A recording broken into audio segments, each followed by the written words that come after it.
Have you ever wondered what it takes to change the course of a war with nothing but 4 paws, a wet nose, and an instinct so sharp it could pierce through the fog of battle itself?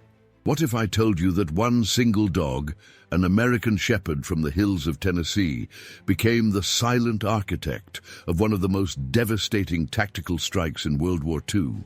A strike so precise, so impossibly coordinated, that it wiped out 39 German officers in a single night and left the enemy command structure in absolute chaos.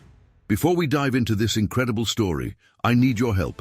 First, comment below and tell me where you're watching from. Seriously, I want to know. And second, if you value this kind of hidden history, the stories they don't teach in schools, hit that subscribe button right now.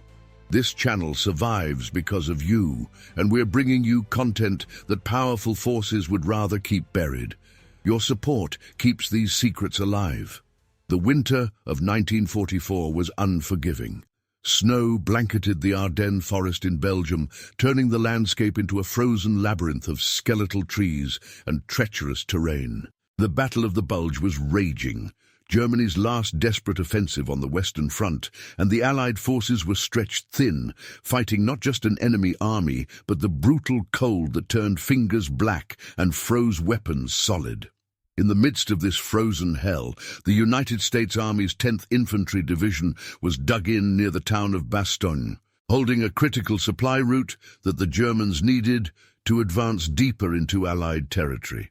Among the soldiers of the 10th was a unit that few people knew existed, even within the military itself. The War Dog Platoon, officially designated as the 228th Military Police Company Canine Unit, was a specialized group of handlers and their dogs, trained for tasks that human soldiers simply could not perform: reconnaissance, mine detection, sentry duty, and most critically, tracking enemy movements through terrain where visibility was measured in feet, not miles. The dogs came from all over America: German Shepherds, Dobermans, Belgian Malinois, even a few mixed breeds that had proven themselves exceptional during training. But one dog stood apart from all the others, not because of his pedigree or his size, but because of something far more elusive and far more valuable.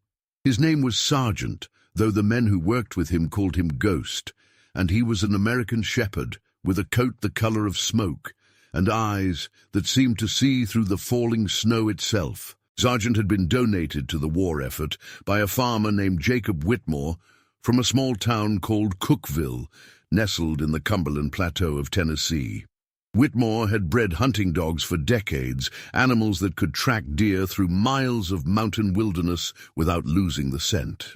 When the military came looking for dogs to serve overseas, Whitmore had hesitated. Sergeant was the best tracker he had ever raised, an animal with an almost supernatural ability to follow trails that other dogs would abandon as hopeless. But Whitmore was a patriot, and his 2 sons were already fighting in Europe.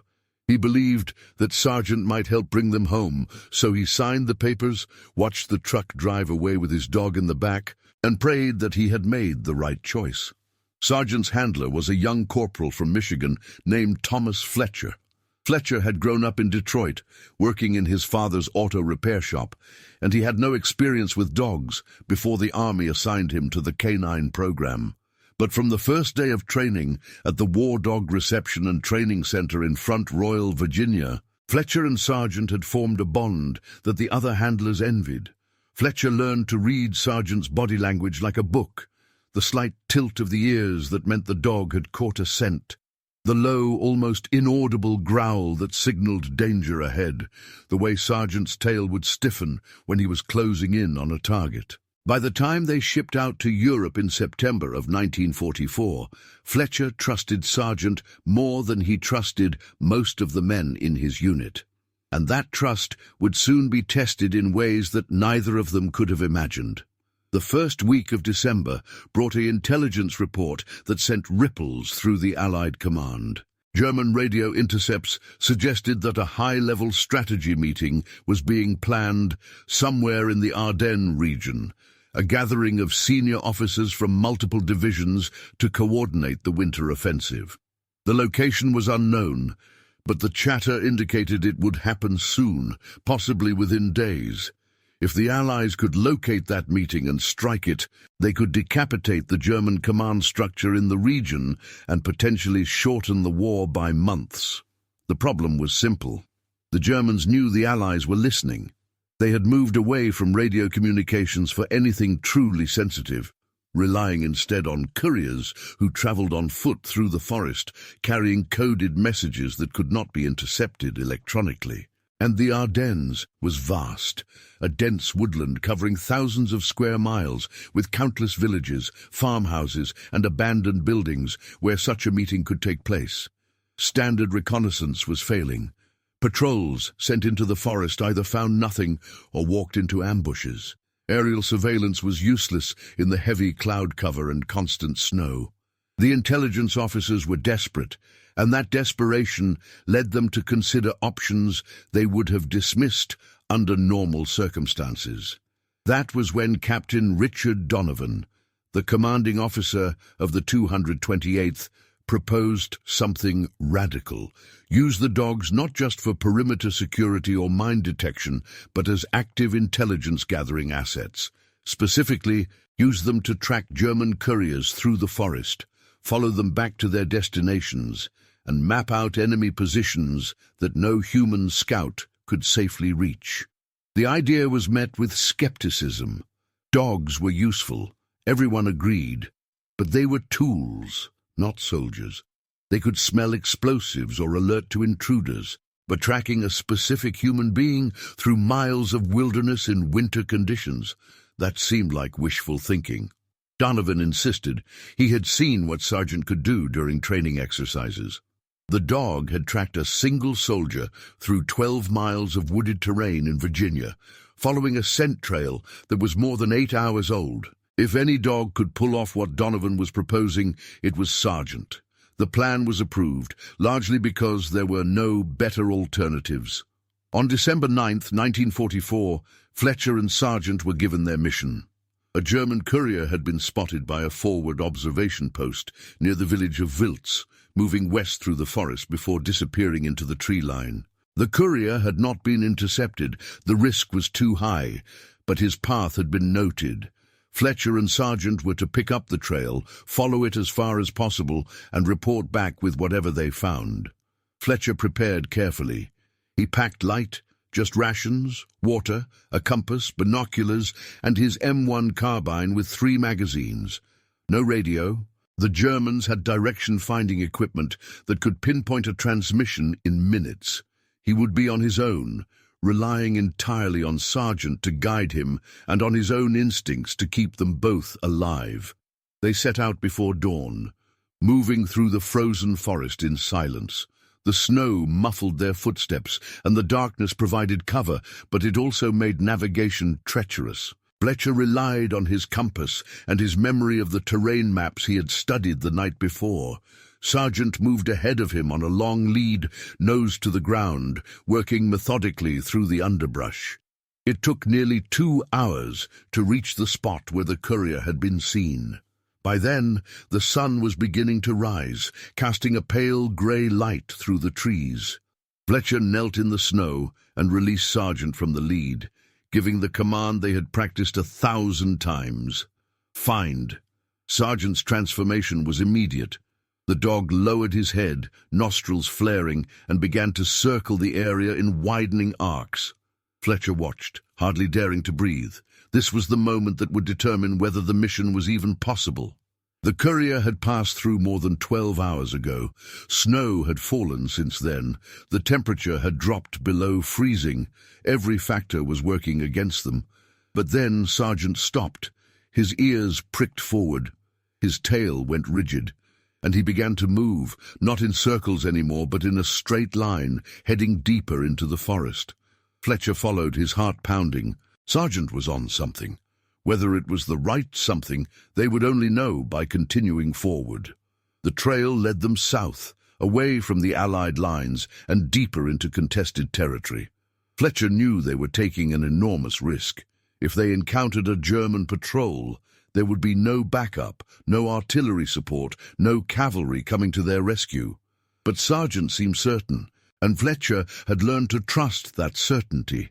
They walked for hours, moving slowly and carefully, stopping frequently to listen for sounds of enemy activity. The forest was eerily quiet, the kind of silence that comes when every living thing is either dead or hiding. Fletcher's feet went numb despite his boots. His fingers ached inside his gloves. But Sargent never wavered, never hesitated. Following a scent that was invisible to human senses, but apparently as clear as a painted line to the dog. Around midday, Sargent's behavior changed. He stopped abruptly, lowered himself closer to the ground, and his ears flattened against his skull. Fletcher immediately dropped to a crouch, scanning the trees ahead. At first, he saw nothing. Then, through a gap in the branches, he spotted movement. 2 figures in Feldgrau uniforms, German soldiers, standing beside a snow-covered dirt road about 50 yards away. They were smoking cigarettes and talking in low voices, clearly sentries posted to watch the road. Fletcher's mind raced. The presence of sentries meant something important was nearby. He watched the Germans for several minutes, noting their positions, their weapons, the direction they were facing. Then he carefully retreated, pulling Sargent back with him until they were well out of sight. They circled around the road, giving the sentries a wide berth, and Sargent picked up the trail again, on the other side. Now they were moving parallel to the road, staying in the cover of the forest, but close enough that Fletcher could occasionally catch glimpses of the packed snow and frozen mud through the trees. As the afternoon wore on, Fletcher began to notice more signs of German activity. Boot prints in the snow, some fresh, some older, discarded cigarette butts, a piece of torn canvas that might have been part of a supply tarp. And then, as they crested a small ridge, Fletcher saw it, a farmhouse set in a small clearing about 200 yards ahead. Smoke rose from the chimney. Vehicles were parked around the perimeter, half-tracks and Kubelwagens, their canvas covers dusted with snow. And there were soldiers, at least a dozen of them that Fletcher could see, moving around the property with the disciplined efficiency of a well-organized unit. Sargent had led them straight to a German command post. Fletcher felt a surge of adrenaline mixed with fear. This was exactly what they had been looking for. But now he had to get this information back to Allied lines without being captured or killed. He spent the next hour observing the farmhouse through his binoculars, sketching a rough map of the layout, counting soldiers, noting the types of vehicles and weapons he could see. The activity level was high, with officers coming and going from the main building at regular intervals. This was not just a command post. This was something bigger. As darkness began to fall, Fletcher made the decision to withdraw. He had what he needed, and staying any longer would only increase the risk of discovery. He gave Sargent the command to return, and the dog immediately began retracing their path, leading them back through the forest the way they had come. They walked through the night, moving as quickly as they dared, driven by the knowledge that every hour they spent in enemy territory was an hour closer to being found. Fletcher's exhaustion was overwhelming, but Sargent seemed tireless, guiding them around obstacles, alerting to danger long before Fletcher's human senses could detect it. They reached Allied lines just before dawn, slipping through the perimeter and nearly getting shot by a nervous sentry before Fletcher could identify himself. He was taken immediately to Captain Donovan, where he delivered his report and handed over the map he had drawn. Donovan stared at the map for a long moment, then looked up at Fletcher with an expression of barely contained excitement. "You found them," he said quietly. "You actually found them." Within hours, the intelligence was forwarded up the chain of command. Reconnaissance flights were dispatched to confirm Fletcher's observations, flying high enough to avoid German anti-aircraft fire. The photographs they brought back matched Fletcher's description perfectly. The farmhouse was indeed a command post, and based on the number of vehicles and the level of activity, it was likely hosting a gathering of senior officers. The decision was made at the highest levels. Strike fast, strike hard, and strike now.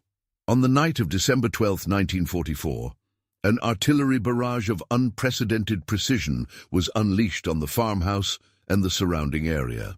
The coordinates had been calculated using Fletcher's map, cross-referenced with aerial photographs and adjusted for wind and terrain. For 15 minutes, shells rained down on the target, transforming the farmhouse into a crater and obliterating everything within a 100-yard radius. When the smoke cleared and reconnaissance patrols moved in to assess the damage, what they found exceeded every expectation.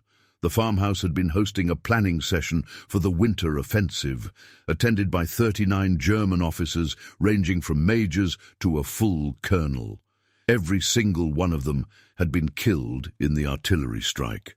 Documents recovered from the rubble revealed details of planned German movements, supply routes, and defensive positions that would have taken months to gather through conventional intelligence. The loss of so many senior officers in a single night sent shockwaves through the German command structure. Units that had been preparing coordinated attacks found themselves without leadership. Communication networks fell into disarray. The offensive that was supposed to break through Allied lines and reach Antwerp instead stalled, fractured, and eventually collapsed. And at the center of it all, unrecognized by history, was a dog named Sergeant, who had followed a scent through miles of frozen wilderness and led his handler to the target that changed everything. Fletcher and Sergeant were quietly awarded commendations, though the details of their mission remained classified for decades. Fletcher would later say in an interview conducted in the 1980s when the records were finally unsealed that he never understood how Sergeant had done it. The conditions were impossible, he explained. The cold, the snow, the time that had passed. By every measure, that trail should have been dead. But Sergeant found it anyway. He found it and he followed it like he could see something the rest of us couldn't. Jacob Whitmore, the farmer from Tennessee who had donated Sergeant to the war effort, never learned what his dog had accomplished. He died in 1946, 2 years after the war ended, believing that his sacrifice had been just one small contribution among millions. His sons came home safely, both of them, and neither of them ever knew that their survival might have been owed in part to the dog their father had given up. Sergeant himself served until the end of the war, participating in dozens of missions across Europe. He survived wounds, frostbite, and the constant danger of combat. And when the war finally ended, he was retired from service and returned to the United States. Fletcher adopted him, taking the dog back to Michigan, where Sergeant lived out his remaining years in comfort, chasing rabbits through the fields behind Fletcher's house and sleeping by the fireplace on cold winter nights. But the story of what happened in the Ardennes forest in December of 1944 raises questions that have never been fully answered. How did Sergeant track a scent that should have been impossible to follow? Was it simply exceptional training and natural ability? Or was there something more, something that cannot be easily explained? Fletcher was not the only handler who reported unusual behavior from the war dogs. Other soldiers spoke of dogs that seemed to anticipate enemy movements before they happened. Animals that refused to enter certain areas that were later found to be mined or booby-trapped. Dogs that could distinguish between friendly and enemy soldiers by scent alone, even when both wore similar uniforms. Some researchers have suggested that the war dogs developed heightened senses through the extreme stress and constant danger of combat, that their brains adapted to process information in ways that went beyond normal canine capabilities. Others believe that the bond between handler and dog created a form of communication that transcended verbal commands, allowing the animals to understand complex missions and execute them with near-human intelligence. And then there are the stories that are harder to dismiss, accounts that venture into territory that military historians prefer not to discuss. Stories of dogs that led patrols away from ambushes that had not yet been set, as if they could sense the future. Dogs that tracked enemies through rivers and streams where no scent should have remained. Dogs that seemed to know, with absolute certainty, which buildings contained enemy soldiers and which were empty, even when there were no visual or auditory cues to guide them. Fletcher himself admitted late in his life that there were moments during his missions with Sargent when he felt like they were being guided by something beyond training or instinct. Times when Sargent would stop for no apparent reason, then change direction, only for Fletcher to discover later that the original path would have led them directly into a German patrol. Times when the dog seemed to be following not a scent, but something else entirely, something invisible and inexplicable. The military has never officially acknowledged these accounts. The war dog program was quietly phased out after World War II, replaced by more technologically advanced methods of reconnaissance and intelligence gathering. The dogs were retired, adopted out to their handlers or civilian families, and the classified records of their missions were sealed away in archives where few people would ever read them. But among the veterans who served with the war dogs, there is a saying that has been passed down through generations: trust the dog. Even when it makes no sense, even when every logical instinct tells you to go a different direction, trust the dog, because they know things we don't. The farmhouse where 39 German officers died was never rebuilt. The land was eventually sold to a Belgian family who used it for farming, ploughing over the crater and planting crops in the rich soil that had been fertilized by blood and ash. But locals say that dogs will not go near that spot. They stop at the edge of the clearing, whining and pulling at their leashes, refusing to cross into the space where so much death occurred in a single night. And sometimes, on cold winter nights when the snow falls heavy and the wind howls through the Ardennes forest, people report seeing a shape moving through the trees. A dog, they say, grey as smoke, with eyes that glow in the darkness. It moves with purpose, following a trail that only it can see, and those who encounter it feel an overwhelming urge to follow, to see where it leads. But no one ever does, because deep down they know that some trails are not meant for human feet. Some paths lead to places where the living should not go, and some secrets, buried in the frozen earth of a forgotten battlefield, are better left undisturbed. What the official records do not mention, what was carefully excised from every after-action report and debriefing document, was what happened in the 3 weeks following the artillery strike on the farmhouse. What Fletcher witnessed during those weeks would haunt him for the rest of his life, and what the military discovered would lead to one of the most closely guarded secrets of the entire war.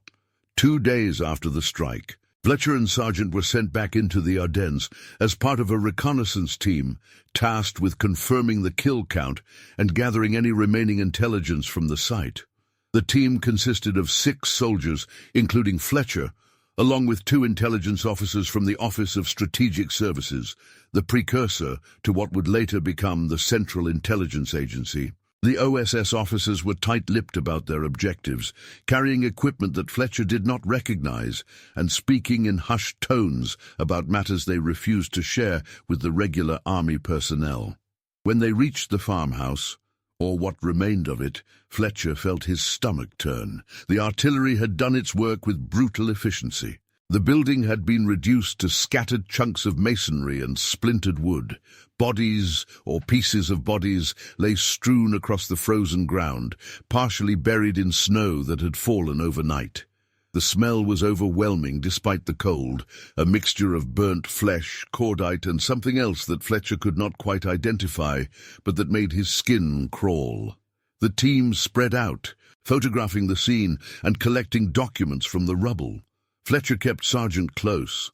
The dog's behavior was strange. Instead of investigating the area as he normally would, Sargent stayed pressed against Fletcher's leg, trembling slightly, his ears flat against his skull. Fletcher had never seen the dog act this way, not even under heavy fire. One of the OSS officers, a man named Patterson, who spoke with a Boston accent and carried himself with the arrogance of someone who knew things others did not, called Fletcher over to what had been the basement of the farmhouse. The artillery had collapsed most of the structure, but part of the basement remained accessible through a gap in the rubble. Patterson wanted Sargent to go down and check for survivors or unexploded ordnance. Fletcher gave the command, but Sargent refused. The dog planted his feet and would not move, something he had never done before. Fletcher tried again, using different commands, even attempting to lead Sargent by the collar. The dog resisted with all his strength, a low, continuous growl emanating from his throat. Patterson grew impatient and ordered 2 soldiers to go down instead. They descended into the darkness with flashlights, and Fletcher heard their voices echoing up from below, muffled and distorted. They were down there for perhaps 5 minutes before one of them called up that they had found something. Patterson went down immediately, and Fletcher, against his better judgment, and despite Sargent's continued resistance, followed. The basement was larger than the footprint of the farmhouse suggested, extending back into what must have been a natural cave system. The air was damp and thick with the smell of earth and decay. The soldiers had found what appeared to be a secondary room, hidden behind a collapsed wall. Inside were filing cabinets, still intact, filled with documents. But that was not what had caught their attention. On one wall of the hidden room, someone had drawn a map. Not a military map showing troop positions or strategic locations, but something far stranger. It was a map of Europe, meticulously detailed, with dozens of locations marked with symbols that Fletcher did not recognize. Each symbol was accompanied by a date, and Fletcher realized with growing unease that some of the dates extended years into the future, dates that had not yet occurred. Patterson began photographing the map frantically, ordering the soldiers to pack up every document they could carry. But as Fletcher stood there, staring at the impossible map, he noticed something else. In the corner of the room, partially hidden by shadows, was what looked like a dog cage, sized for a large animal, and inside the cage were bones, not human bones, canine bones.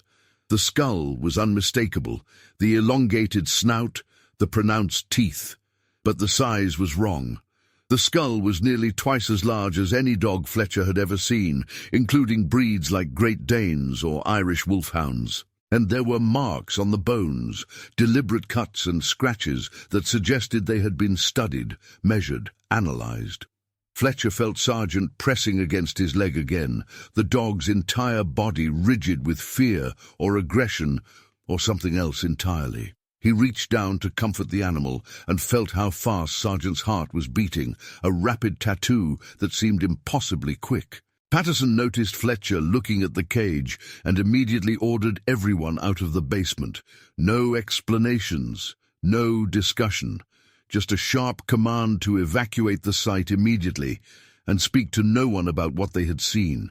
The documents were loaded into canvas bags, the photographs were secured, and the entire team was extracted from the area within the hour.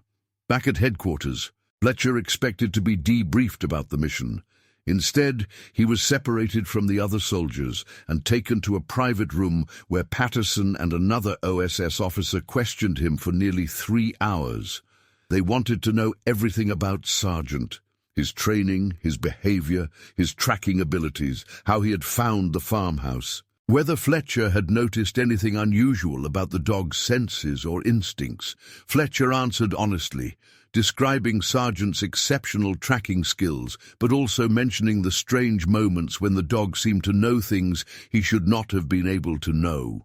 The officers took notes constantly, occasionally exchanging glances that Fletcher could not interpret. When they finally let him go, Patterson gave him a warning that was phrased as advice. Some things are better left unexplored, Corporal. You have a good dog. Take care of him, and do not ask questions about what you saw in that basement. Fletcher tried to follow that advice. He returned to his regular duties, running patrols with Sargent, and attempting to put the farmhouse and its hidden room out of his mind. But over the following weeks, he began to notice things that disturbed him deeply. Other war dog handlers started reporting unusual incidents. A Doberman named Kaiser, who had been with the 7th Army in France, had led his handler to a German supply depot that intelligence had no knowledge of. following a route that took them through areas that were supposedly impassable due to minefields. The handler reported that Kaiser had moved through the mined areas with absolute confidence, never once triggering an explosion, as if he could see the buried explosives. A Belgian Malinois named Duchess, serving with the British forces near the Dutch border, had begun refusing to let her handler enter certain buildings during clearing operations. Every single building she refused to enter was later found to contain booby traps or hidden enemy soldiers.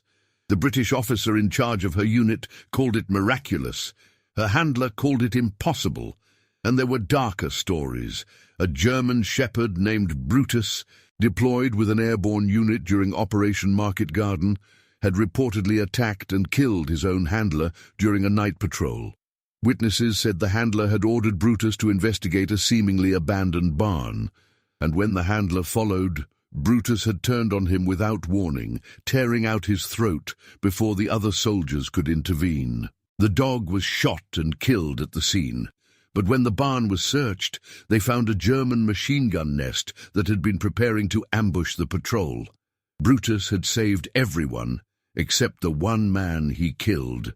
Fletcher began to keep a journal, recording every strange incident he heard about, every unexplained behavior, every impossible feat of tracking or sensing that the war dogs performed. The journal grew thicker as the winter wore on, filled with accounts that read less like military reports and more like case files from some dark experiment gone wrong. In January of 1945, Fletcher was summoned to a meeting with Captain Donovan and several officers he did not recognize. They were not wearing standard army uniforms, but rather unmarked fatigues that suggested they were from an intelligence agency or special operations unit. The meeting was brief and deeply unsettling. The officers informed Fletcher that Sargent was being reassigned, not retired, not transferred to another unit, but reassigned to a special program that they could not discuss. Fletcher protested immediately, citing his bond with Sargent and the dog's proven effectiveness under his command. The officers were unmoved. This was not a request, they explained. This was an order that came from the highest levels of military command. Fletcher demanded to know what kind of program they were talking about. One of the officers, a thin man with wire-rimmed glasses and the demeanor of a scientist rather than a soldier, finally spoke. He said that certain animals had demonstrated capabilities during the war that exceeded normal biological parameters. These capabilities needed to be studied, understood, and potentially replicated. Sargent was one of several dogs that had been identified as exceptional candidates for this research. Fletcher asked what would happen to Sargent. The officer's answer was clinical and chilling. He will be well cared for. We are not barbarians. But his unique attributes require controlled examination in a laboratory environment. You will be compensated with a replacement dog and a commendation for your service. Fletcher refused. He said he would not hand over Sargent under any circumstances, that the dog was his responsibility, and that he would take any court-martial or punishment they wanted to throw at him before he let them take his partner to some secret laboratory. The officers exchanged glances, and then Captain Donovan, looking deeply uncomfortable, told Fletcher that if he did not comply voluntarily, Sargent would be seized by force, and Fletcher would be charged with disobeying a direct order during wartime, which carried a potential death sentence. That night, Fletcher made a decision that would alter the course of his life. He deserted, taking only his essential gear, his weapon, and Sargent. Fletcher slipped out of camp and headed west, away from the front lines and toward the rear echelon areas where security was lighter. He had no plan beyond getting Sargent away from the men who wanted to take him. He moved through the night, avoiding checkpoints and patrols, relying on Sargent's senses to guide him around danger. They walked for 3 days, stealing food from supply depots and sleeping in abandoned buildings. Fletcher knew he could not run forever. The military police would be looking for him, and desertion during wartime was one of the most serious offenses a soldier could commit. But every time he considered turning himself in, he would look at Sergeant and remember the bones in the cage, the oversized skull with its strange markings, and he would keep moving. On the fourth day, they reached a small village in eastern France called Saint Clair. The village had been liberated months earlier and was now serving as a rest area for Allied troops rotating off the front lines. Fletcher found a Catholic church at the center of town and, in a moment of desperation, went inside to pray for guidance.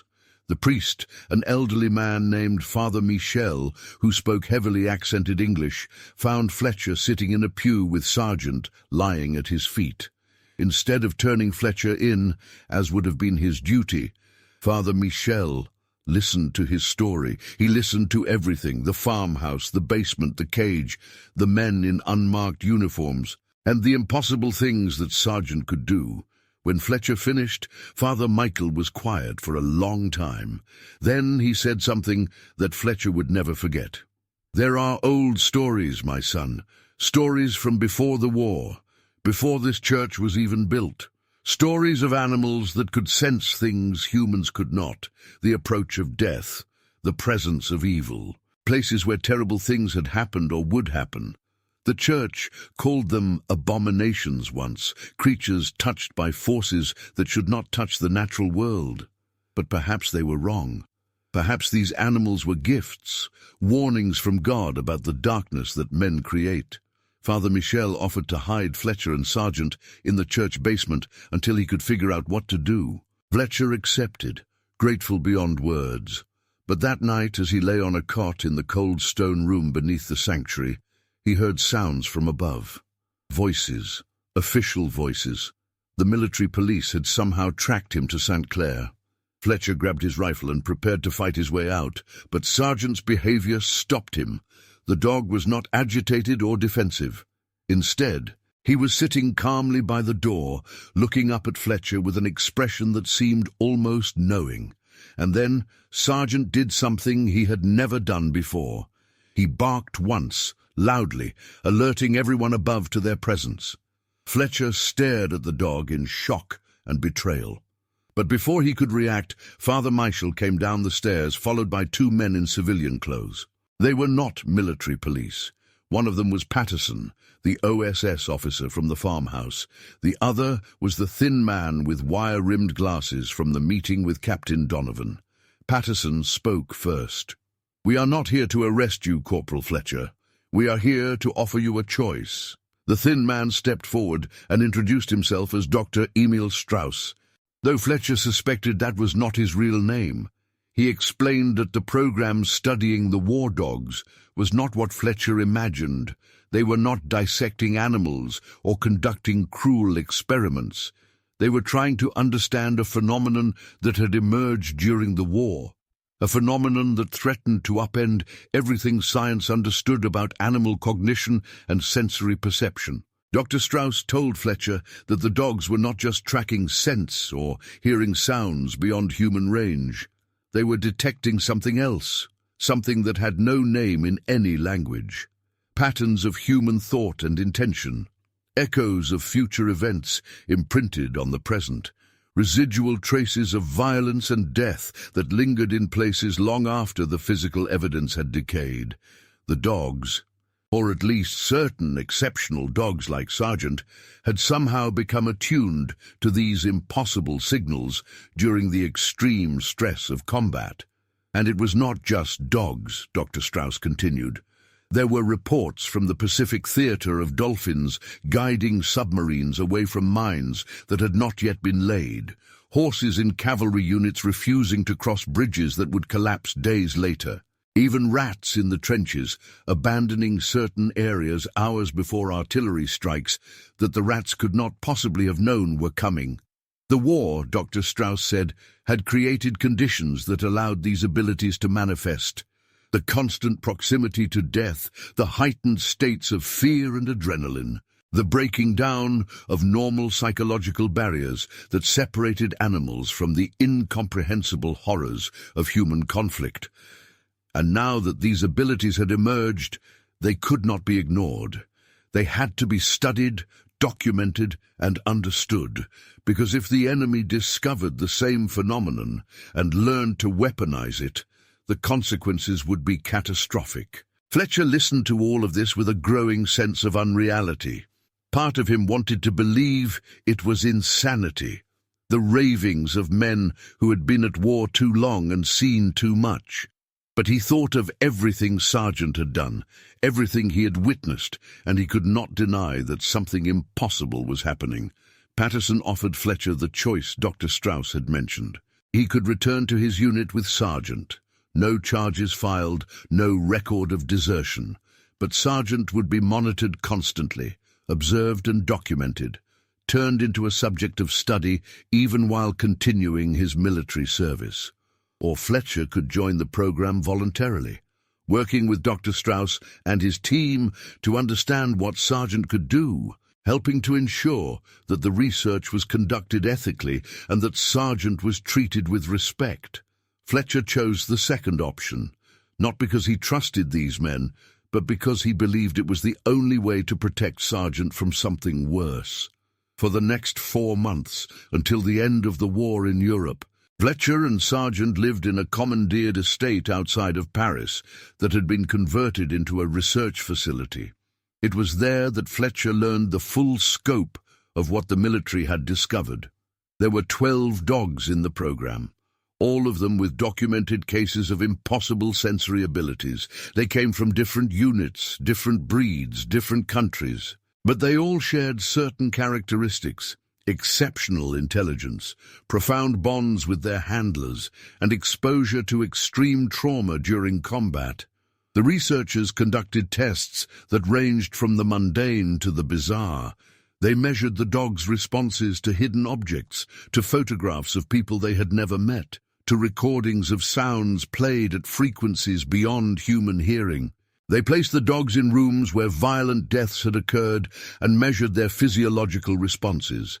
They even attempted to train the dogs to predict artillery strikes, with limited but unsettling success.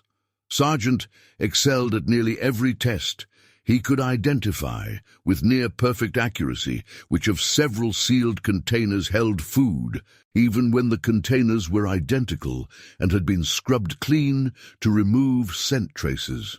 He could detect the approach of vehicles several minutes before they became audible or visible, and in one particularly disturbing test, he successfully identified, from a group of 20 soldiers, the 3 men who would be killed in combat within the following month. Dr. Strauss developed a theory, though he admitted it was more hypothesis than proven fact. He believed that the dogs were detecting quantum probability patterns, microscopic fluctuations in reality that occurred when certain futures became more or less likely. It was, he said, as if the dogs existed partially outside of linear time, perceiving not just the present but the shadows of possible futures bleeding backward into the now. Fletcher found the theory incomprehensible, but he could not argue with the results. Sargent knew things he should not know, saw things that should not be visible, and the implications were staggering. As the war in Europe ended and soldiers began returning home, the program was quietly shut down. The research was classified at the highest levels, buried in archives that would remain sealed for decades. The dogs were retired, returned to their handlers with strict orders never to discuss what they had participated in. Dr. Strauss disappeared, his real identity never confirmed, his fate unknown. Fletcher returned to Michigan with Sargent in the summer of 1945. He found work at his father's auto shop, married a woman named Helen who asked no questions about his time in Europe, and tried to live a normal life. Sargent adapted to civilian life with surprising ease, spending his days sleeping in the sun and his nights by the fireplace, seemingly content to leave his war service behind. But there were moments, occasional and brief, when Fletcher would catch Sargent staring at nothing, his body tense, his eyes focused on some invisible point in space, and Fletcher would remember the tests, the theories, the impossible things that Sargent could perceive. He would wonder what the dog was seeing in those moments, what futures or pasts or alternate realities were visible to senses that humans would never possess. Sargent died in 1953, old age and a life well lived, bringing him peacefully to his end. Fletcher buried him in the backyard, beneath an oak tree, with full military honors that only Fletcher witnessed.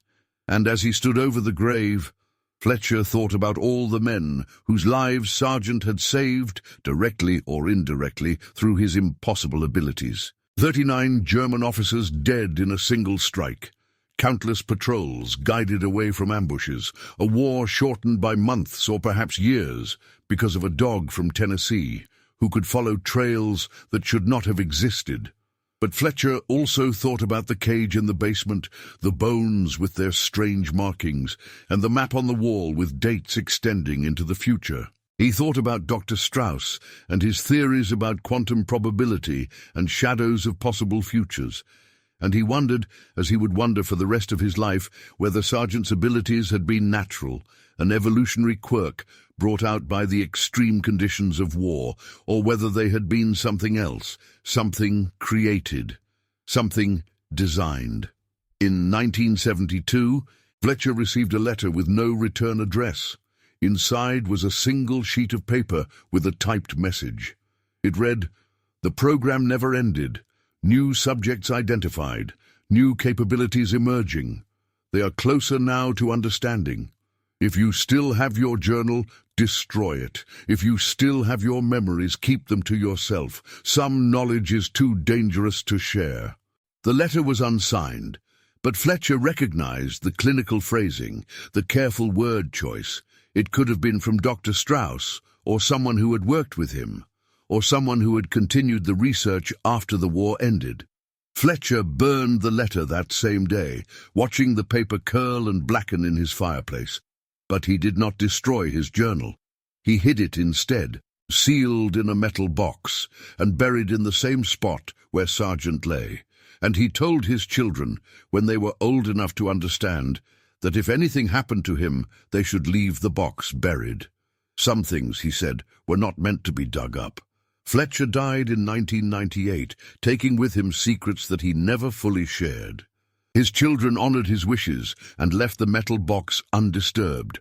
The house was eventually sold to a family from Illinois, and the new owners never knew that beneath the oak tree in their backyard lay the remains of a dog who had changed the course of World War II, and the journal that documented abilities that science still cannot explain.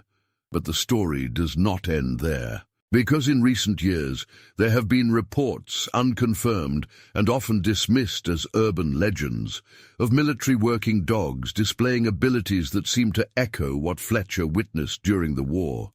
Dogs in Afghanistan that could detect improvised explosive devices with impossible accuracy, finding bombs that were too well hidden for any normal sense of smell to locate. Dogs in Iraq that refused to let their handlers enter buildings that would be struck by mortar fire hours later. Dogs that seemed to know with absolute certainty which civilians in a crowd posed a threat and which were innocent. The military denies that any special program exists to study these abilities.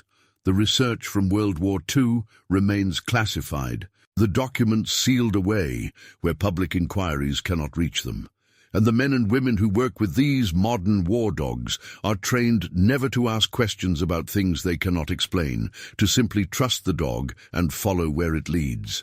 But among the handlers, there is a story that circulates, passed from veteran to rookie, in hushed conversations during training exercises. A story about a program during World War II that discovered something impossible.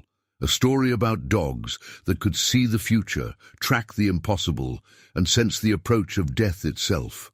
A story about a dog named Sargent who followed a trail through frozen wilderness and led the way to victory.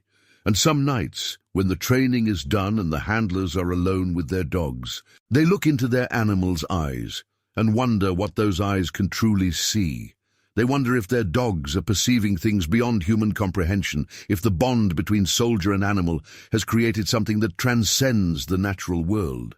They wonder if the war, with its constant proximity to death and violence, has changed these animals in ways that science refuses to acknowledge. Most importantly, they wonder if they should be grateful for these abilities or terrified of them. The oak tree in Michigan still stands, its roots growing deep into the earth, wrapped around a metal box that contains a journal no one will ever read. The farmhouse in Belgium remains unbuilt, the land forever marked by the violence that occurred there 80 years ago. And somewhere, in classified facilities that officially do not exist, researchers continue the work that Dr. Strauss began, studying animals that can do impossible things, trying to understand how and why, and asking themselves whether humanity is ready for the answers. The Bible speaks of a time when the natural order will be disrupted, when signs and wonders will appear that challenge everything we think we know about creation. Some believers see these war dogs and their impossible abilities as evidence that we are living in those prophesied times, that the veil between the physical and spiritual worlds is growing thin. Whether you believe that or not, one truth remains undeniable. There are forces in this world that we do not understand, abilities that defy explanation, and bonds between humans and animals that transcend what science claims is possible. And sometimes, in moments of desperate need, those forces and abilities and bonds can change the course of history. Trust in God. Trust in Jesus Christ, who sees all things, past, present, and future, who knows what is hidden and what will be revealed. Because in a world where dogs can track the impossible and sense what should not be sensed, faith may be the only thing that can guide us through the darkness that lies ahead. The question is not whether you believe in miracles. The question is whether you are ready for what happens when miracles become weapons, when the impossible becomes tactical, and when the line between divine providence and human manipulation disappears entirely. Sargent followed a trail that should not have existed and found a target that changed the war. But what was he really following? A scent on the wind? Or something far stranger, far older, and far more dangerous than any of us want to admit? The answer lies buried beneath an oak tree in Michigan, hidden in the pages of a journal that no one will ever read, and perhaps that is where it should stay.